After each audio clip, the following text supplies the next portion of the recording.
Okay, we should be live.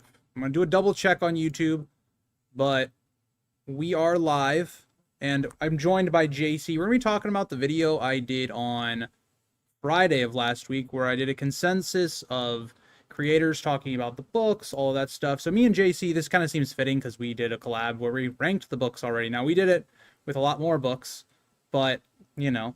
But welcome back to the channel, JC. Hey, thanks for having me on, Grease. It's always a pleasure to be here on the Grease Goblins channel with yourself and all the goblin freaks out there in the chat. Of course, of course. He's talking to you, Dakota. You know, if you watch this back, if you're in chat, you know. You Um, know who you are. yeah. Also, hi, Maz. How are you? So, if you guys didn't know, we did, or I did specifically, I reached out to a bunch of different creators, had them rank the main A Song of Ice and Fire books, got a lot of different responses from varying creators, large or small creators, and more or less we were just gonna break down what all that means and go into more depth and have JC's opinion. But then somebody else got their list in after I'd already recorded and edited that video. And so now this is kind of almost an update to those rankings. So I did want to just throw that out there. In the original video, it was a Clash of Kings last place, and then a Dance of Dragons was a 1 point higher at fourth place. Now that is kind of come back down. The last list I got actually made it to where Dance is tied with Clash of Kings for last at 58 points. With the tiebreaker that I used in that video, it now goes to Clash of Kings being in fourth. So for all the Clash of Kings fans, we did it. We got to fourth place. We're not last. Still got disrespected, but yeah. And then also, Game of Thrones is now like number two without a tie. It is 65 points from Game of Thrones, 64 to A Feast for Crows. So not a ton changed outside of fourth and fifth, and then a tiebreaker. But that is kind of the update. So I did want to go to you, JC. You know, me and you, we did our rankings, and I would say it's kind of reflected the rankings. Like your list more than mine. Anything that surprised you, or anything that you kind of took away from the rankings of other creators and all that stuff? No, I mean, I'm looking at it right now, and I mean, the rankings that you tabulated are pretty much in line with my own rankings. The only difference is that I had A Feast for Crows in fourth place and a Clash of Kings in third, whereas the consensus here was that A Feast for Crows is third place and a Clash of Kings is fourth. But other than that, I think it's pretty in line to what I thought it was going to be. It's pretty in line to what I've seen from most other creators on YouTube. Um, the only thing that I would say that kind of surprised me was how close it was between a Clash of Kings and a Dance of Dragons. Actually, no, not just how it was very, very. Yeah, it was It's very actually pretty close. much tied. Yeah, Um, so that's the only thing that kind of caught me a little off guard. But otherwise, I think the people have spoken, and I can't fight the people. That's a losing battle right there. it's true. I think the one thing that a little bit more surprised me before the list got updated, but it's how much the first four books, or not the first four books, but the four books on the list outside of Storm and Swords were very close. Like all of them were within, a couple points. If somebody came in and they said this was their favorite book, it would drastically change how the whole list went. That's what kind of surprised me. Like I thought it would be a bit more of a difference.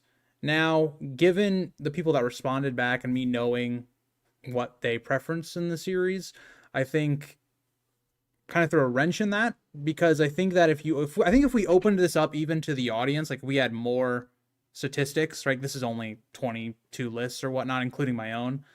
It would maybe be a bit different, but I think it would just be more that it would be further apart. Like I think, for instance, that a Game of Thrones and Storm of Swords would be even further away from the other three books. But I think that was the interesting part. Now, as a the person in charge of this and getting all these polls and stuff, it was very different for me because this list started out very differently. I talked about that in the video a lot. Like a lot of the books fluctuated from when I was getting polling in. So Dance with Dragons, even this is something that I think really surprised me, is out of all the books, it was the one that had the most favorited outside of Storm. And so for a while there, it was really high up in the rankings. It was like first place for probably a couple lists. Um, but yeah. So JC, are you surprised? Because me and you talked about this quite a lot in our rankings. Yeah. Were you surprised that Dance had as much love that it does in terms of the main five? So yes and no, because I've seen a lot of you. I think it's so I've seen a lot of YouTube videos where it's either like someone's favorite or someone's least favorite. So I've seen an extreme amount of emotions whether people think it's like the best book in the series or people are like, no, that book, I mean, it didn't suck, but oh, that book was like not as good as the other ones. But I was surprised that it did seem for a while that there was more love than there was not love for that book, because I've always seen it as kind of a 50-50 split in the fandom between people who think it's the best and people who think it's the least best. Um, but I think I mean, I was surprised. I was surprised, but I mean, looking back at the book, I mean, it's still a really good. I mean, it's still, George R. R. Martin. George R. R. Martin's writing at his finest. You've got quite a few impactful moments to that book. You've got the whole storyline in the North. You've got Theon Greyjoy's character, well, redemption arc. You've got the follow up to Cersei Lannister and her walk of shame throughout King's Landing. So there certainly are things to love about A Dance with Dragons. I just, in my own opinion, don't think it's enough to warrant it to be any higher than number 5. Whereas I guess for other people, that was more than enough to have it, much higher on their own list so that it skewed A Dance with Dragons higher than what you, Grease, or I would have thought. Yeah, and let's be honest, it is number 5 now. So I mean, it is last now. It's just, I think for me, a dance is really hard to understand why it's people's favorite for me. And I think I've come down to it is when I've looked at these rankings, most of the people that have Dance rated very highly usually have Feast for Crows very highly as well. And I think it just comes down to what do you prefer in books? And I think that Feast and Dance are very different than the first three in terms of we spend a lot more time with character work. Whereas, like in the main three books, there are certain characters that, yes, have a lot more time spent on their own characters and growing them as people, not as much on the plot at times. So I would say, for instance, sometimes Catelyn is a character that, yes, she has big plot moments, but a lot of hers is driving her character and what she's feeling, how that's going to drive her emotions into other chapters going forward. And I think that Dance is a big part of that, but I think it improves on in Feast. A Feast for Crows is almost a completely character centric book. There's not a lot of plot that's going on in that book. It is a lot of our characters, our deeper themes, what George is trying to tell with the overall story. And for a lot of people, well, not a lot of people, but for some people, that's why they love Feast. It's very different. It's a change of pace. Dance, I think, does that a little better in terms of trying to move the plot forward and having a bit more relevance. Now, it doesn't succeed all the time, for instance, like Tyrion and Quentin. But for instance, think about some of our main characters that are having deep character moments or things like that, like Theon, like you talked about, JC. What's great about Theon is he has the great character writing of character like Brienne or Cersei or Jaime in the last book, but we're also forwarding a whole plot. Like we're forwarding the whole northern conflict with the Boltons, Stannis, the North Remember stuff. It's all there. It's great. And then you also have mixed in like other characters that come from Feast for Crows and I think have their best chapters in Dance. And I think it's interesting because I didn't ask any of these creators like how recently they've read the books or how many times have they reread the series or whatever, because I think that actually would change a lot of people's opinions on both Feast and Dance. Oh yeah. I think that Feast very much gets a better ranking when you reread it. It's a book that ages very well. I think Dance is the opposite side of that. So, JC, do you agree with any of that? No, I agree. And Maz here in the chat summed it up pretty well. He says, Feast is more of a slow burn. It has a lot more chapters that are just traveling and pondering situations and themes. And that's totally appropriate. I mean, if you as a reader are a lover of world building, if you're a lover of kind of that slow, kind of simmering, kind of undercurrent of the series of like, ooh, stuff is building up here little by little, then Feast is totally a fantastic book for people who love that kind of thing. And myself included, like I do love kind of a slow simmer of like big things that are yet to come for sure, but we're kind of inching towards those things. Whereas Dance, it does still have that character development, and it does still, and it, as you mentioned, Grease, it moves the plot forward. But I think in my opinion, and in your opinion as well, Grease, from what you've told me, is that it's more. I don't know. There's a lot. There's meandering, especially with regards to Mm, Tyrion's yep. perspective, and then also there's just a lot of chapters that you feel that like George, I feel like you could have removed this chapter and nothing would have been lost from the overall story. Like there's we could have made for a more concise book here, George. But yeah, I mean, in general, I agree with what you said, Grease. And I do want to point this out. As much as like we just talked about, okay, some people love Dance and it was second most voted for first place finishes as people's favorite book. It also had the most fourth or fifth place finishes of any book on here. Even tied with the Clash Kings, it had the most. So there also was a lot of people that maybe were on maybe how we think about the book as well. Just to kind of throw that out there, that's why it is fifth. It was a book that, for the most part, people either ranked it number one or they ranked it fourth or fifth. It wasn't a lot of in between. There wasn't a lot of two or three for this book. It was you're on one side of the fence. Pick one. Do you really like the book? Which again, I really like the book, but it is still last for me. Or it's first. So I think Dance Dragons is a very interesting conversation, but I do agree in terms of I think Dance Dragons is also the opposite of Feast, where Dance Dragons has very low points and very high points. And if you're just looking at where is the average quality of a Feast for Crows chapter, let's say this is like your average line. A Feast for Crows doesn't really stray from that line too far. It kind of stays there in the middle almost the entire time. And then Dance Dragons is just all the way up. You have some of the best chapters of the entire series, like all the way up here, and then you have some of the chapters that I think are the bottom of the barrel, worst chapters of the entire series. So it kind of reminds me in a really worse conversation with season 5 and 6, where I think season 5 is much more. It doesn't have as many standout moments, but I don't think it ever hits like as bad as season 6 can be at times. It's like the last season. I feel like that actually is Game of Thrones, where season 6 has very memorable moments. It's looked on very fondly. It's kind of like that, but don't take it at face value, but that's kind of the idea I think of with book 5 and 4. Like book 5 stands out way more. It is more memorable. For me, I had a great conversation. I don't remember who actually I had the conversation with one of the creators, but we talked about what was our rankings of the book when we first read it. So when I was first reading the series, how would I have ranked these books? And our lists were almost dead on. I would have said Dance would have been like third for me. It would have been like in that top three because of how memorable it was, how awesome it was, especially reading it as Game of Thrones was in its peak and going into the Feast for Crows, Dance Dragon seasons.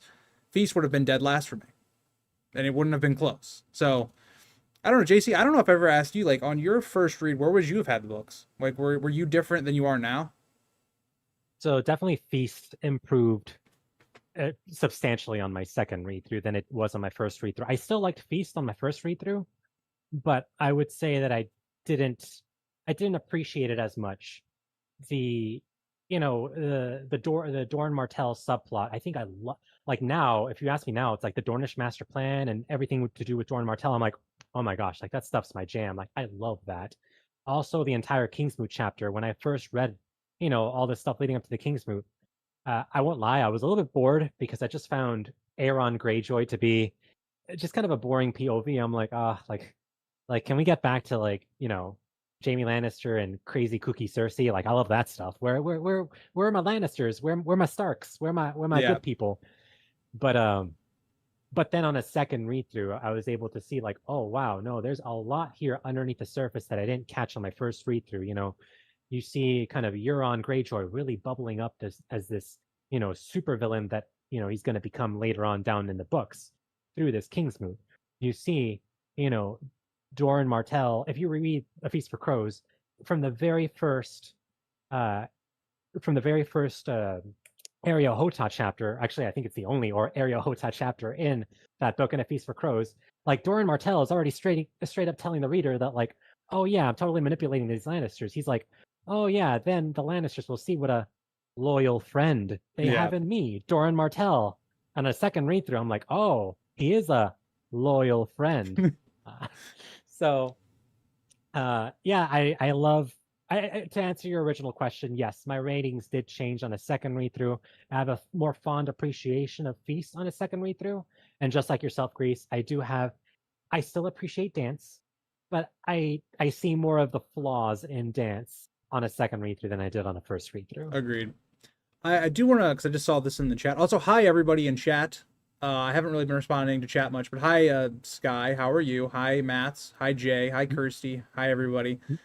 Northern Tommy, what's up? Yeah, but I did see Mats put this in there. Do you think that Jaime's chapter in Dance is the best chapter for him? No. I'm a firm no on that one.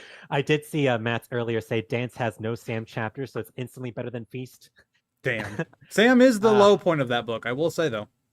For me. Sam's catching a lot of strays here. I do like that last Sam chapter in A Feast for Crows, where it enters the Citadel. Yeah, and, there's a whole bunch of Grand Maester conspiracy stuff there that we could just, eat up all day. But as far as, like, Sam as a character, it's like, oh, it's just this, guy who's kind of obese and he's a coward. Yay. Northern Tommy, I'm going to expose you right now because JC's been on this channel long enough for you to have seen this channel. What are you doing? I want you to leave the stream and go subscribe because we're trying to get JC to 1,000. That goes for anybody watching this. He's been on the channel long enough. Go. The description's in the links in the description. Thanks, Chris. And you're good, Northern Tommy. You can watch whoever you want to watch. It's totally good. But if you do subscribe, thank you, man. Thank you. No, if you don't do what I say, Cersei will kill you, just like the intro says. Hi, Cannibal. How are you? I will say this. I kind of thought about this as you were talking about Feast. For me, I don't know how this is for everybody else. I think the secondary plots, like the new plots, for me, carry the beginning of A Feast for Crows. Because I think A Feast for Crows, like, Brienne doesn't really come into her own as a good POV for me until the second half of the book. Like, once she gets past, like, I'd say Brienne 3 is where she starts really getting going, and every single one of her chapters is fantastic.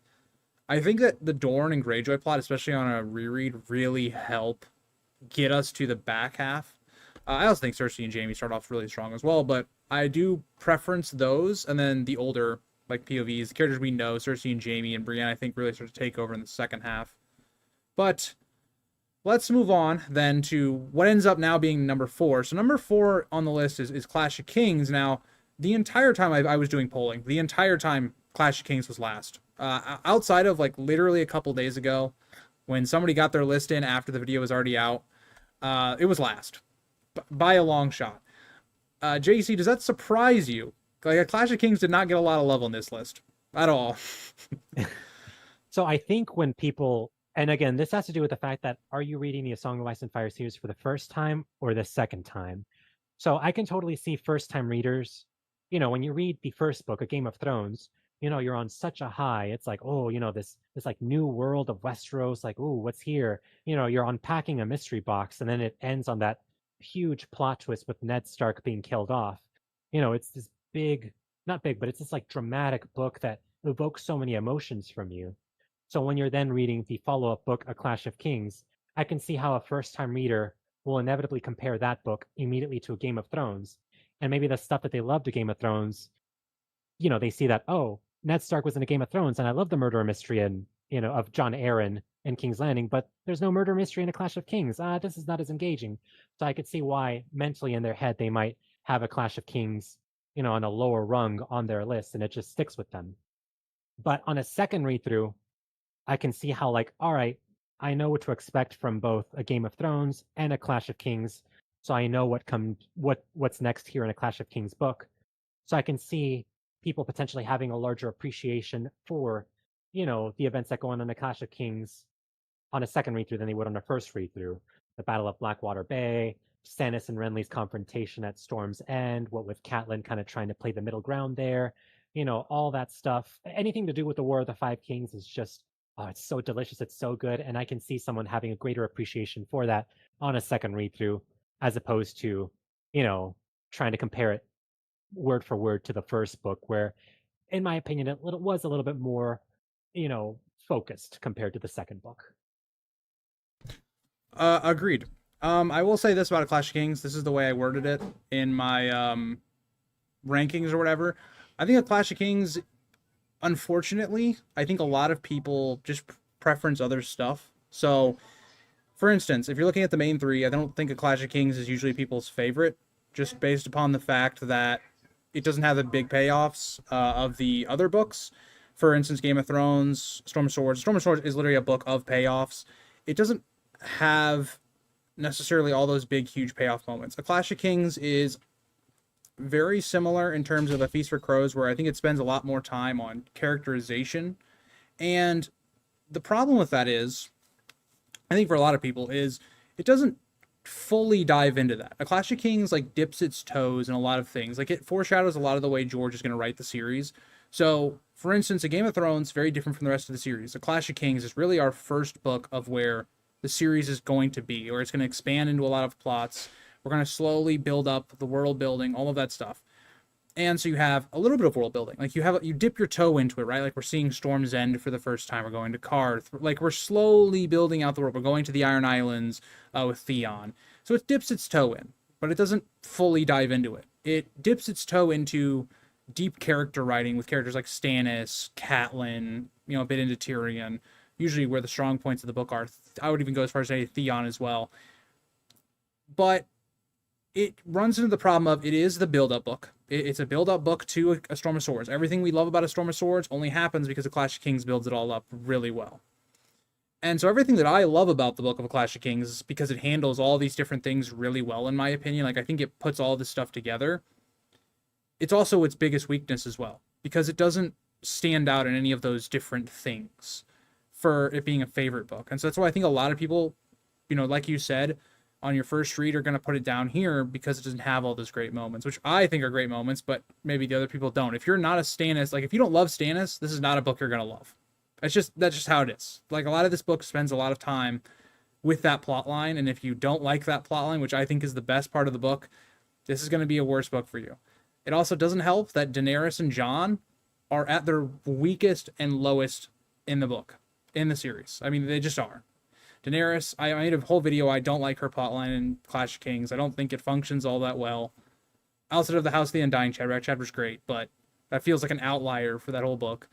And then Jon, it's almost complete build up to his arc in Storm of Swords, and it feels so just away from the rest of the story. We have this War of the Five Kings going on, and here's Jon, and they're just trekking in the woods, and we're building up to the Fist of the First Men, which happens in the next book.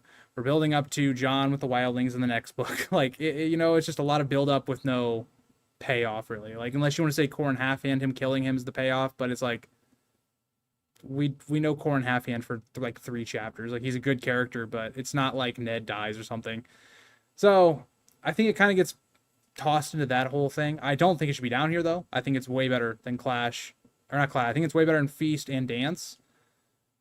But, yeah. JC, anything else you want to add on Clash before we move off from it?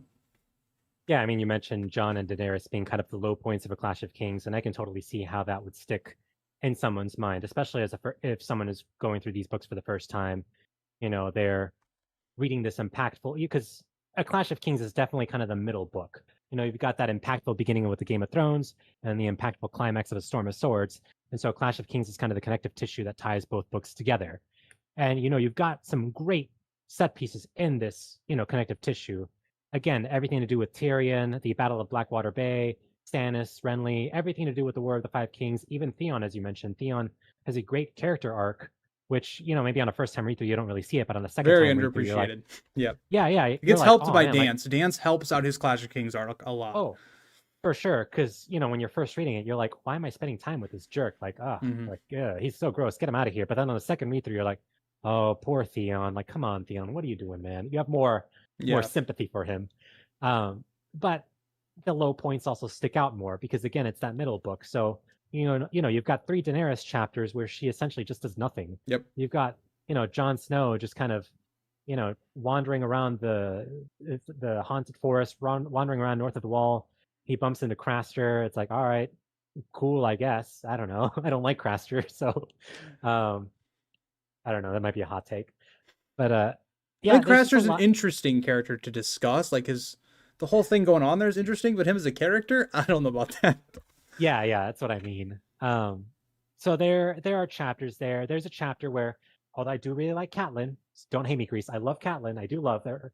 But there's a chapter where she returns back to River Run with Brienne of Tarth. And I think the only piece of information that's important from this one particular chapter, it's not the chapter where she talks with Jaime. It's a chapter beforehand where she comes back with Brienne. And the only piece of important information that I got from this particular chapter was that, oh, Tywin Lannister is heading back down south, and it's to let you know that like, oh, Tywin is gonna, somehow later on in the story interfere in the Battle of Blackwater Bay, which he eventually does. He saves the city alongside the ghost of Renly Baratheon, but that's the only piece of vital information I got from this one particular chapter. So there's moments in here where it's like, there's stuff here that could have been cut out. You could have removed 2 or 3 Jon chapters. You could have removed 2 Dany chapters, and again, nothing would be lost from the overall story. I think that's a great discussion point. Now we're gonna hit the Catelyn one because I disagree with that. But Okay. let me discuss the other ones first. So Jon, 100%. There's a reason the show starts out we're already north of the wall.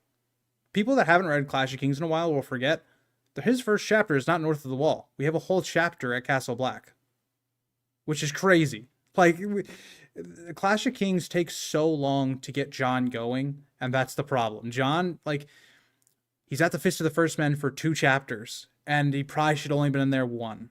Like, that's the problem. Daenerys, you can straight up not read Daenerys in this whole book, and you would, like, you come back to her from A Storm of Swords, and you feel perfectly fine outside of the House of the Undying and Quaith's, like, little cryptic messages. That's the only important value stuff from book 2 for Daenerys. Now, Catelyn, and the last go ahead. the last chapter where she meets with Arstan Whitebeard / Barristan Selmy.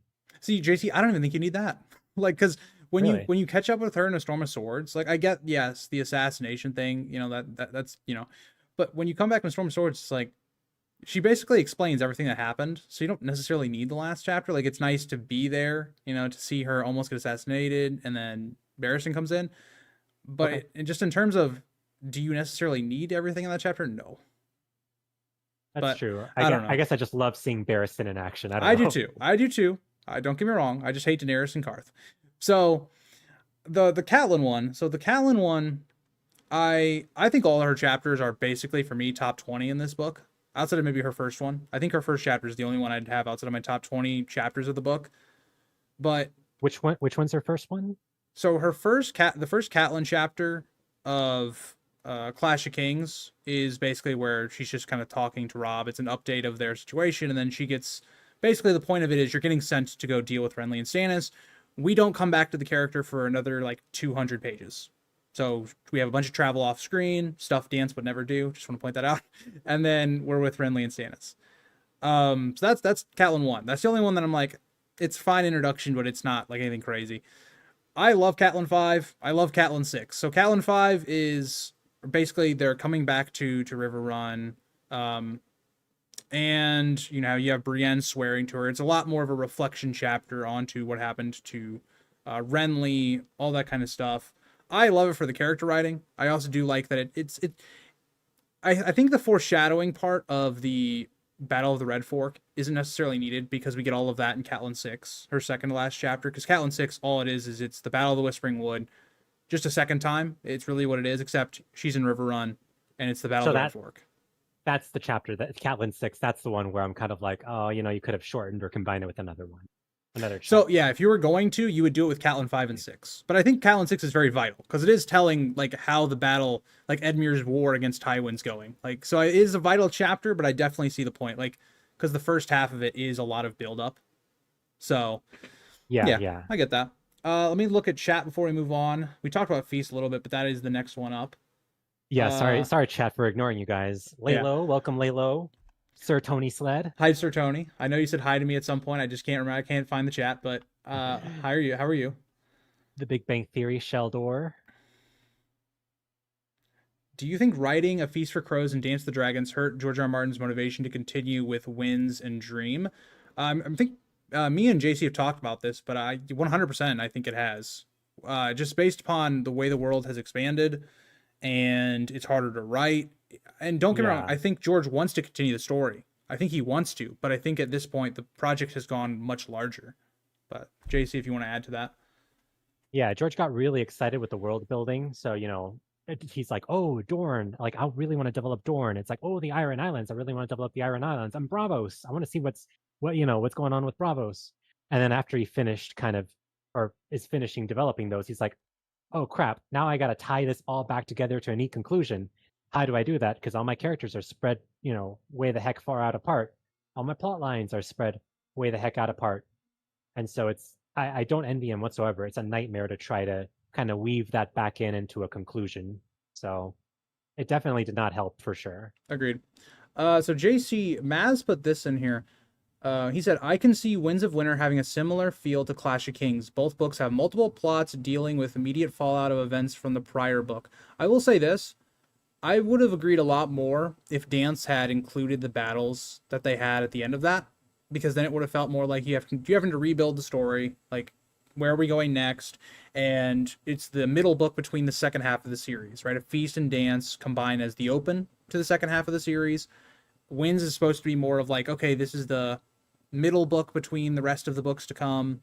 You know, if George only wants to have one more book after this, which kind of crazy, but if that is the case, that would be okay. Winds of Winter is setting up all of the payoff of the last book. So I definitely get the similarity. JC, do you agree? Yeah, I'm pretty pessimistic on Winds being what people want it to be. I think it'll be a slower book than what people want it to be. It'll be more kind of fragmented, sort of similar to A Dance with Dragons, how you have stories all over the place. And I also think it'll end, people are expecting this like humongous conclusion for the Winds of Winter. Given George R. R. Martin's writing style these days, I just don't see it. I think what will happen is, you'll have an epic beginning with the battles of ice and fire, and you'll have a couple moments here and there that are like, ooh, holy snap moments. But then right before it's about to hit third gear, the story ends again, and then you have to wait for another book to see the follow up. Yeah, that's the big issue is you think about Dance and Feast for Crows. I made a joke already, but the idea of travel. So you think about how much travel has to be done. Dance is a predominantly traveling book. If we're expecting to get to these big moments of the story, we can't have that. Like, we need to just do what George used to do, where, okay, a character's traveling, we're not with that character anymore. We'll come back to them 100, 200 pages, let time pass, let us go to other plot lines, develop all that stuff, come back after, a certain amount of time has passed, or something of that nature. And I don't know if George is willing to do that anymore, just because of how he's written the last two books.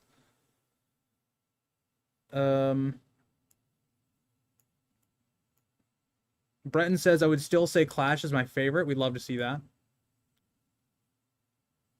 Yeah, no shame. If any of you guys have like a favorite that's completely different from Greece or mine's Yeah. favorite, or is different from our consensus favorite, like no shame. Like everyone's got their own list. That's cool. I mean, you're talking to a guy that has Clash as their favorite, and it's not the popular pick at all.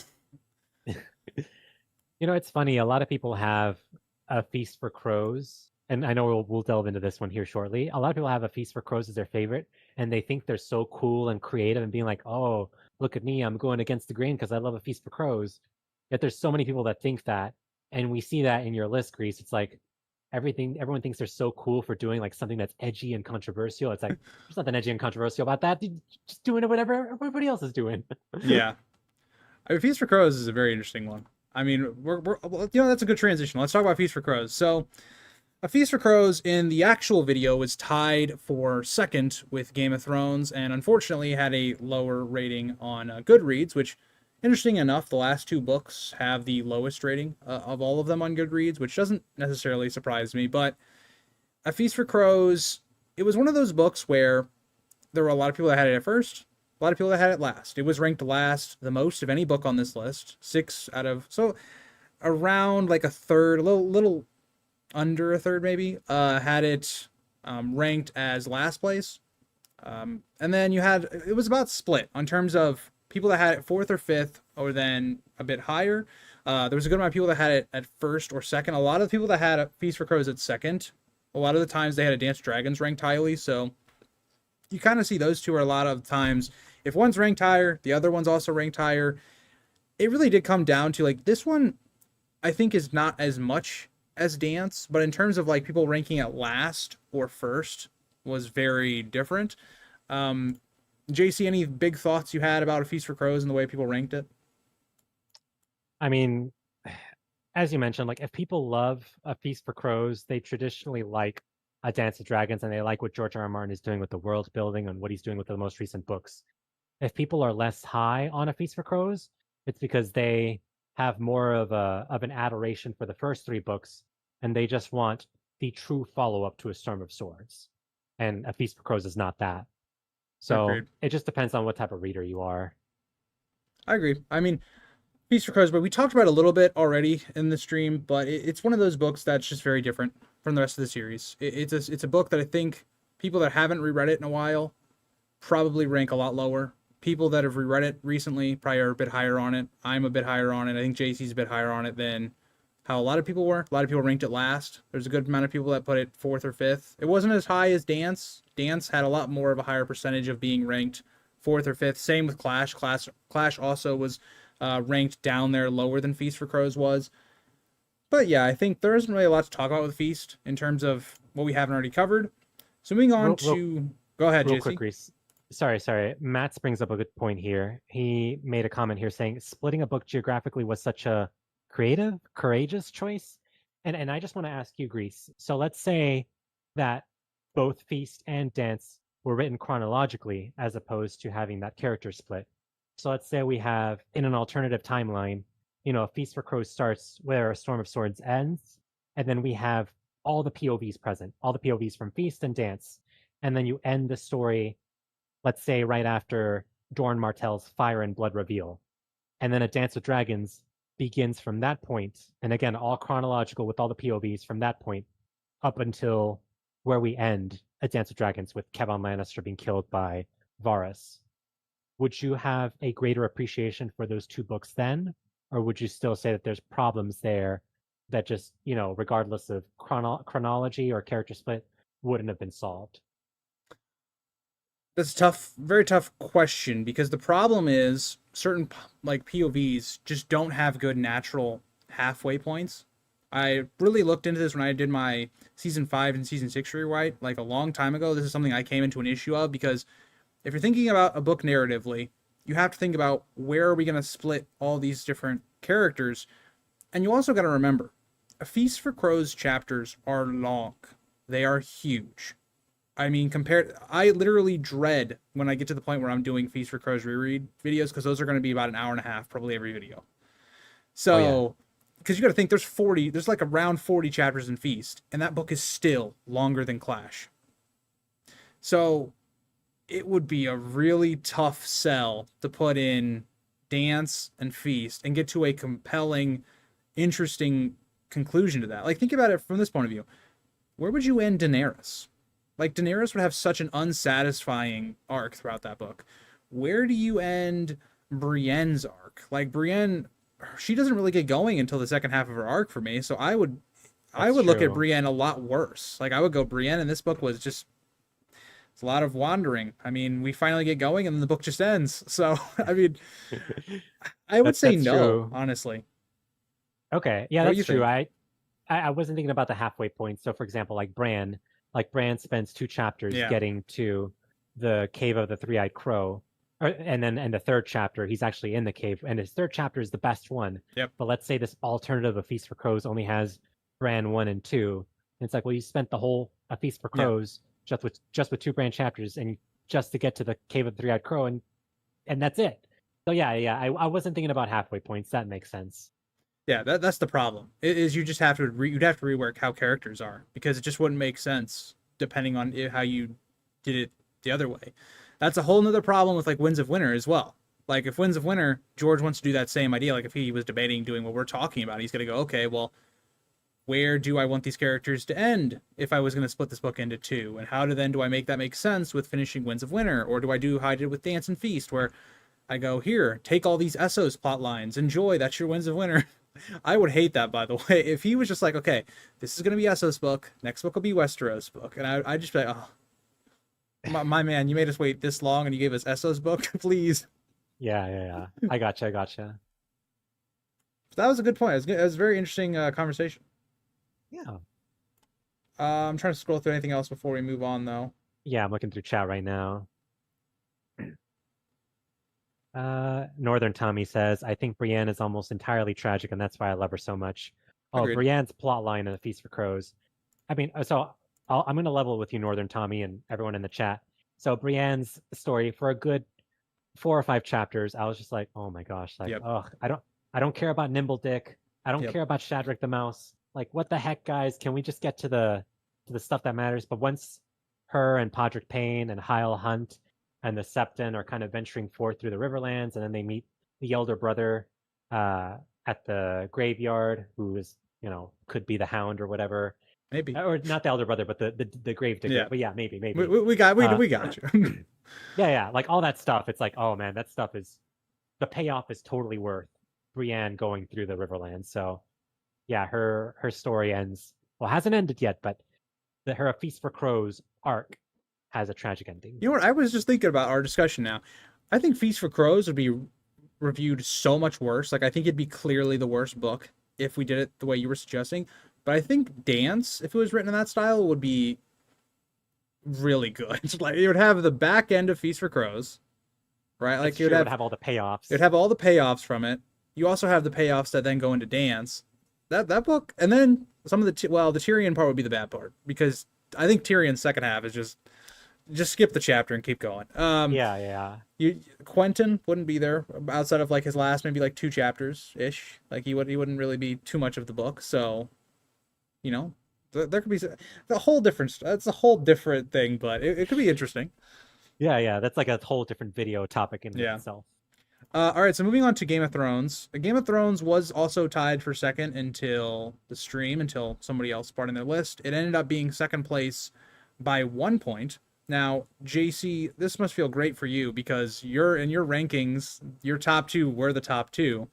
So, honestly, would you like to describe why you have Game of Thrones at number 2? Because a lot of people might share those thoughts. Well, I guess I just have the basic man's pick because everybody agrees with this the same top 2. I don't know. For you to fall in love with the series, the first book has to grab your attention, and that the first book does a very, very good job of grabbing your attention and getting you hooked to read the rest of the books, then it must be doing something right. And so for that to happen, A Game of Thrones needs to be a fantastic book, which it is. I don't know, it's my first exposure to this world of Westeros. This is my first exposure to, all these wonderful characters, to Ned Stark, Arya Stark, Tyrion Lannister, all these characters you kind of come to know and love. People say that like, oh, it's not, you just never forget your first time. It's like, yeah, I don't forget my first time reading through this first book. And it was a very magical experience and I loved it. And it's what's gotten me to read the rest of the books twice, 3 times.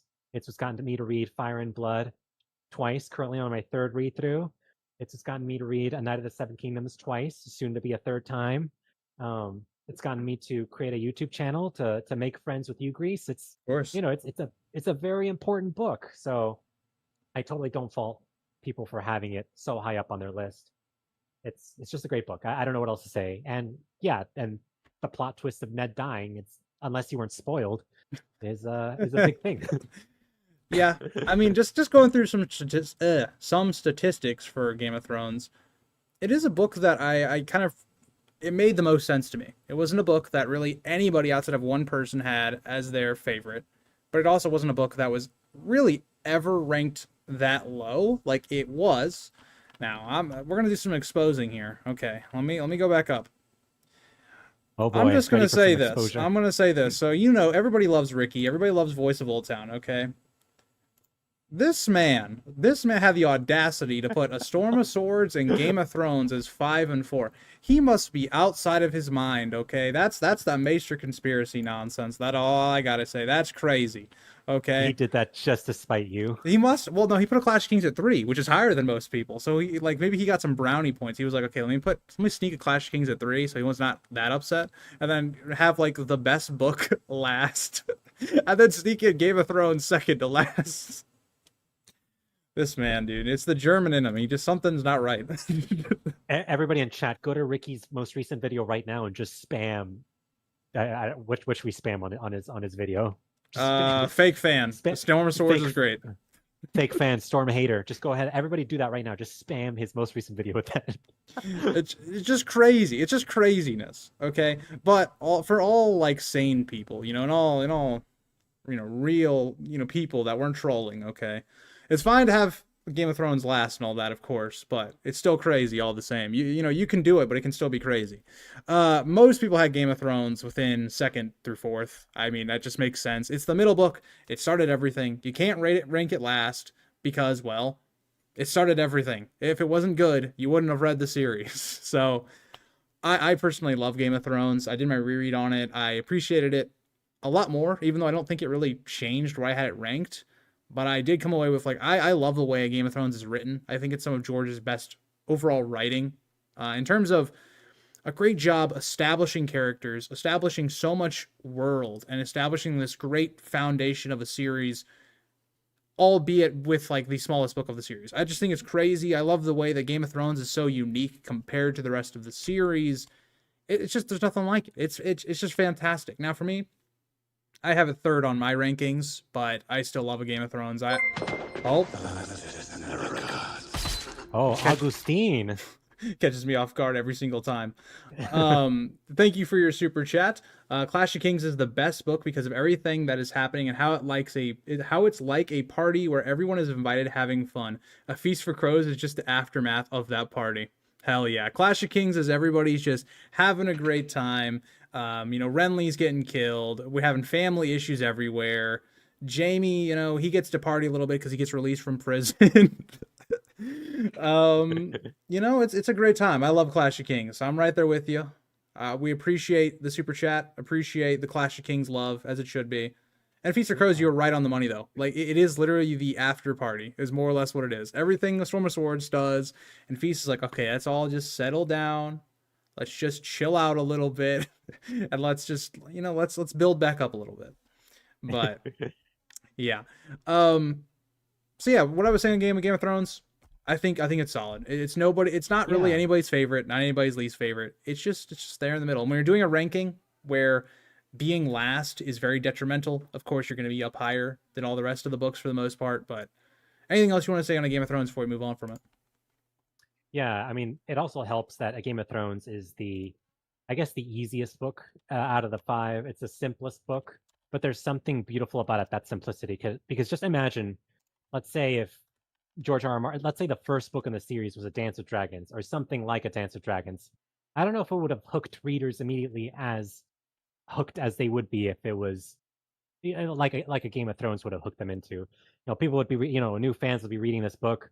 David and Dan, back in 2007 would be reading, A Dance with Dragons, their first book. They'd be like, Quentin Martell, what the hell is this? We're not making a show on this. Throw it in the fire. Yep. Let's make a show on something else.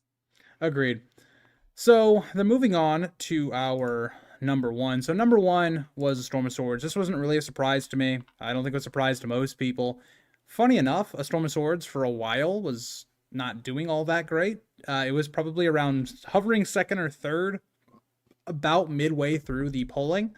Part of that wasn't helped because people like Ricky are outside of their mind and put it as fifth. But yeah, it got its respect. It was about half of people's favorite book in the series, which is not surprising at all to me. I think if you're ranking A Storm of Swords, it's got to be at least top three. I will hear no rationale as to how it is below top three. I can understand, like, it's a very fast-paced book, a lot of big payoffs coming at you, a lot of stuff's going on, but man, just so many great chapters. It is when you think of A Song of Ice and Fire, you think of A Storm of Swords. You just do. It just has all the moments. JC, if you want to talk about A Storm of Swords, your love of it, or why you think it's first. Well, first, can I ask, so if this book were to have had a maester or two maesters, would Ricky have placed this at number one? Oh, 100%. 100%. You know what? This is why I think A Storm of Swords. This is why A Storm of Swords is last. Hear me out. So Luwin is dead, right? Luwin dies at the end of Clash of Kings, so he's not in this book. So that's one maester gone. Okay. Also, a Clash of Kings, you have Maester Crescent. Okay. Well, you come back in A Storm of Swords. Where are the maesters at? Awfully sus. Awfully sus that it's last. And then we get A Feast for Crows where, okay, we get the Maester conspiracy plot involved. We get to Old Town. He's like, Feast for Crows. It's got to be up there. And then Dance, we get sense. More. We get more. We get Dustin or Barbary Dustin straight up, like saying stuff about the maesters, and we're getting more into it. And it's up there on his list. It's not a coincidence. It's not a coincidence. Oh my gosh. Yeah. You got me there, Grease. So that's totally, you have evidence right there. Ricky, you've been called out. Hope you respond, Ricky. But yeah, what you were talking about earlier about A Storm of Swords having all the moments. Yeah, I mean, when people think of the book series, they think of the Red Wedding, they think of the Purple Wedding, they think of, Lady Stoneheart, all these big moments that happened within A Storm of Swords. When they think of the TV show, again, they think of those same things: the Red Wedding, Purple Wedding, obviously not Lady Stoneheart. They think of the trial of Tyrion Lannister, things that happened both in the book and the show. All these huge climactic events, the Battle of the Viper versus the Mountain, all these climactic events that happen specifically within this Storm of Swords book. It's why people love this book so much. It's where all this stuff happens. And it's, some of the fans, some of the creators on this list that had A Feast for Crows and A Dance with Dragons kind of lower on their list, I imagine what they're waiting for and what they're hoping for is that The Winds of Winter is a repeat of A Storm of Swords. Another climax that pays off all the events from Feast and Dance. So I totally understand why Storm is number one. It's on my number one list too. I love A Storm of Swords. It's probably my favorite book of all time. And George will need to work overtime in order to get me to replace it if he wants The Winds of Winter to be the next number one book or something. I will say this, like, Storm of Swords is not my favorite book, and it's part of the reason it's number two. I just have more of a love for Clash. I don't think there will be a book that is better loved or received, even if Winds comes out. I just don't think Probably that. not. Yeah. I don't think that what made that book's like so special will be able to be repeated. I think George is gonna, if he releases another book, I expect it to be of the quality of A Song of Ice and Fire. I assume it's gonna be great, but A Storm of Swords is a. I mean, people have been trying to copy A Storm of Swords, and it's some of its like main payoffs and stuff for like years now. So I just don't think it's gonna happen, but we'll see. Also, if anybody had any issues, I did see that we lost a little bit of frames at some point. Maybe hit a refresh. I know some people were having frozen issues. Just try and hit a refresh and all that. But yeah, I mean, Storm of Swords, it was just reflected. I mean, we talked about all the rest of these books they were kind of close. They could have gone any other way. A Storm of Swords had a almost 20-point lead. Like, all the rest of the books were within like 7 at most. Biggest difference being Game of Thrones and then Dance and Clash of Kings. That was a 7 different point difference. So Storm of Swords just dominated. It was just the winner. It was just the clear winner. I don't think it's surprising. It's what I figured was going to happen. I'm glad it's first. I would rather it be first than some other thing that just, Dance, aka Dance, aka Dance. I literally was so like just caught off guard when the polling started. I was like messaging JC and Becky. I was like, Dance is going to be number one. It was number one for a small amount of time. It had its moment, and it just all went away. I don't know what I would have done if that was going to stay at number one. I wouldn't have made the video. I would have said this is inaccurate polling. I don't feel the ability for me to make this is just, it doesn't function. Grease, do you want to do like an updated score announcement of the scores of each book, of what their final score tally was? Sure. Okay, so in first place was A Storm of Swords with 84 points. At second place, so big drop off, 19-point drop off, was A Game of Thrones at 65. A Feast for Crows came in at third with a 64 points. So it was third, but it was by 1 point. And then A Clash of Kings and Dance of Dragons were tied for fourth, but with the tiebreaker rule of critic score, A Clash of Kings was fourth, Dance was fifth. And they both had 58. Yes. Yeah. It was a crazy time. That's still so crazy to me. I can't believe people see, it's like, oh man, I sure do love Tyrion and Penny doing absolutely nothing on the Salesbury Quran. Oh man, this is my jam. And then they're like, and then you compare that to a book that has, Renly being like, oh, have a peach, my brother, Stannis Baratheon. Stannis like, get that fruit out of my face. Like, oh, what the heck, guys? Like, whatever. I agree. Also, thank you for another super chat from Augustine. Storm of Swords is great and the best book for many people, but it's just I can't speak. But it's just a Clash of Kings Part 2 because it is the big payoff book. But people need to see that Clash of Kings is the golden age. I agree. Clash of Kings sets it all up. It's all about the journey. Okay, it's all about not Dance with Dragons, Feast for Crows journey. It's about doing the journey, but also doing all the other narrative tools as well. But yes, I agree with you. Even though I think Storm of Swords is great, I think if Stannis wasn't my favorite character, Storm of Swords would be one. So, I like I totally understand why people have Storm of Swords as number one, and I think it probably should be number one, even though I don't have it as number one. I've been rereading it, and it's just like every chapter is great. I mean, just every chapter. Oh yeah, Like, there's no bad chapters in Storm of Swords. Like where I talk about with like Clash of Kings, there's weak points, like obvious weak points. The Storm of Swords, it's like every POV is just at where they need to be. Daenerys is getting the Unsullied, and I know JC's a big Dany hater, but Daenerys, she has a bit of a rebound from book two. Like, she starts to get going. We see her conquering all this stuff. Like, we're forwarding her character and her plot and all this stuff. And I just walking around.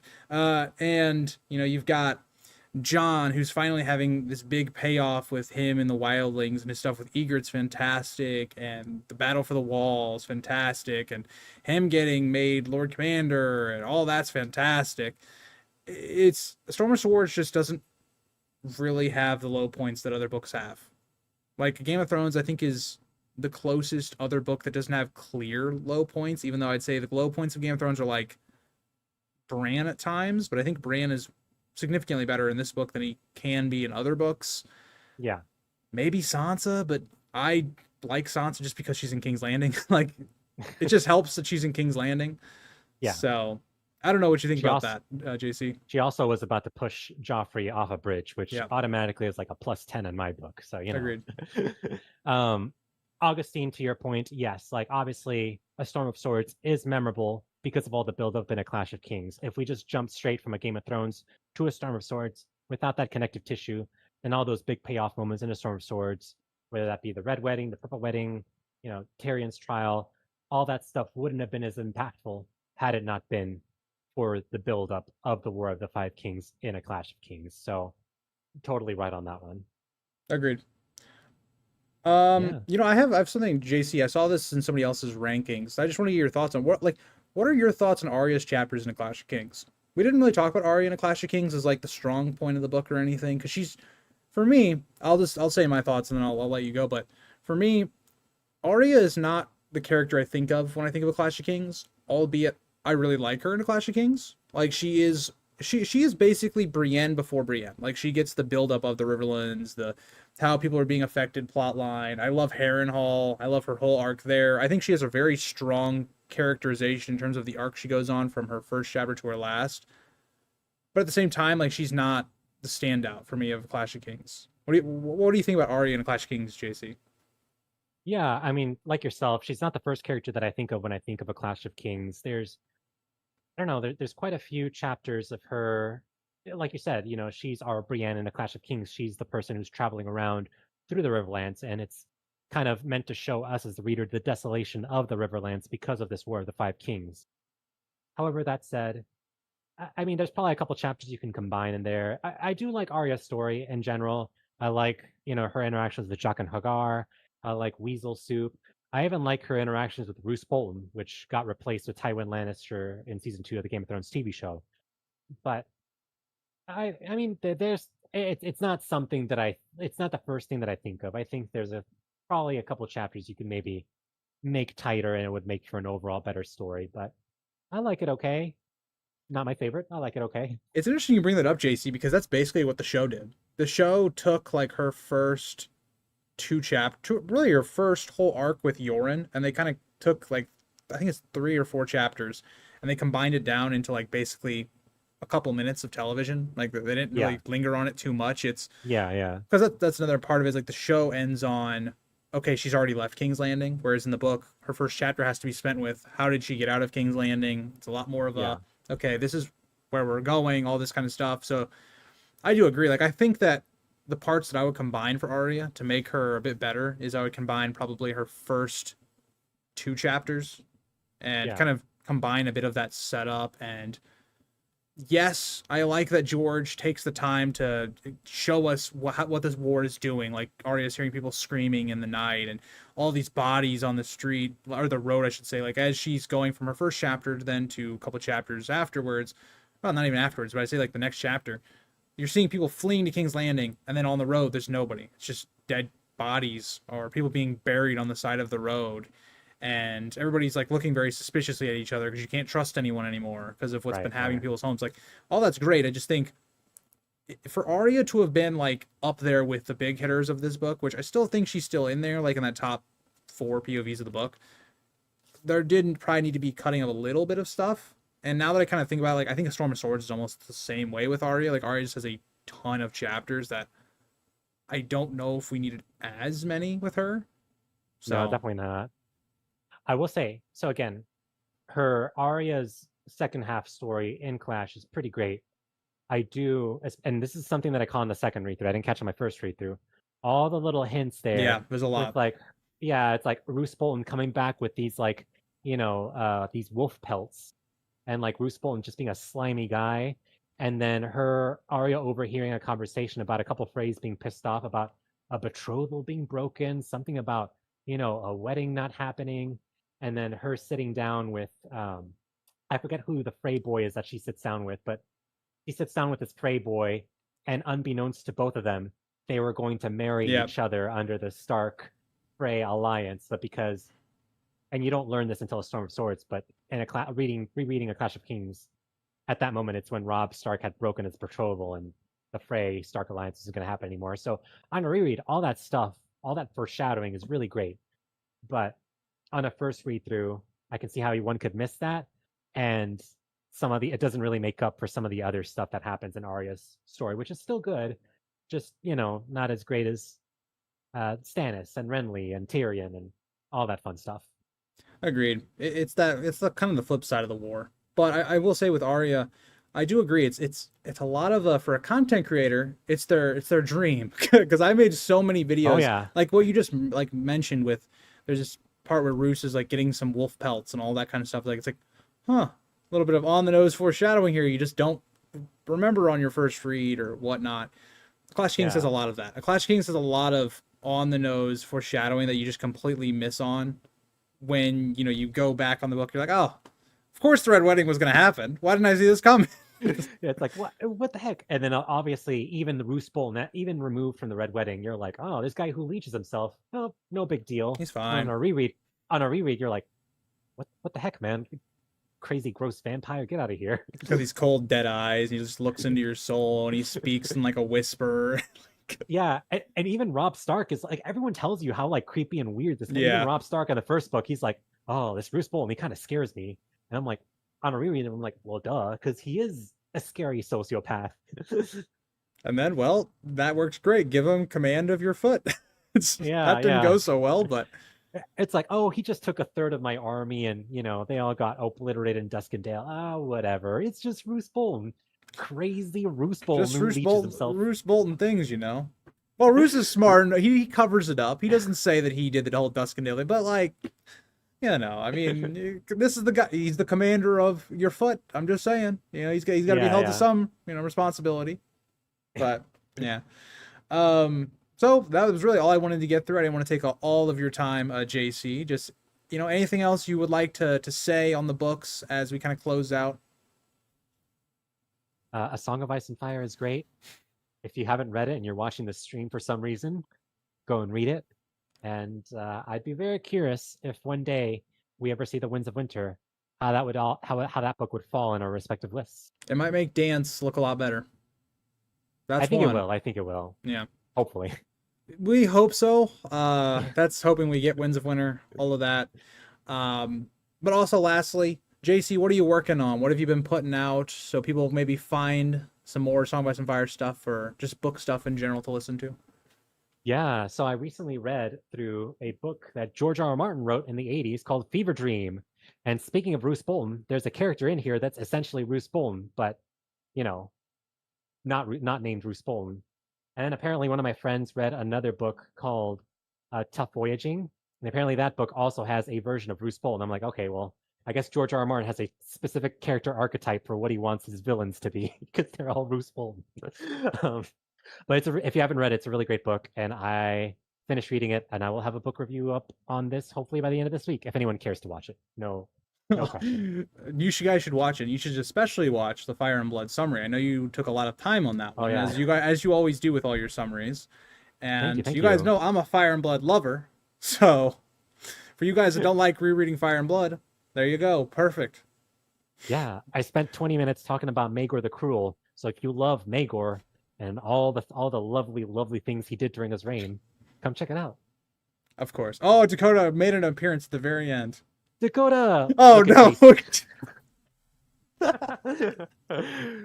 Oh well.